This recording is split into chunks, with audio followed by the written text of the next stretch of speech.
किसानों को 1 लाख रुपया लेके उनको बेच रहा है बिजली।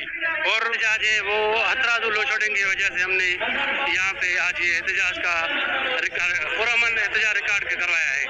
इसका मतलब ये है कि जो हथरादू लोड शेडिंग की जा रही है उससे हम बेजार हो गए हैं। यहाँ 24 घंटों में से 23 घंटे बिजली देते हैं, 1 घंटा भी हमें साफ बिजली नहीं मिलती।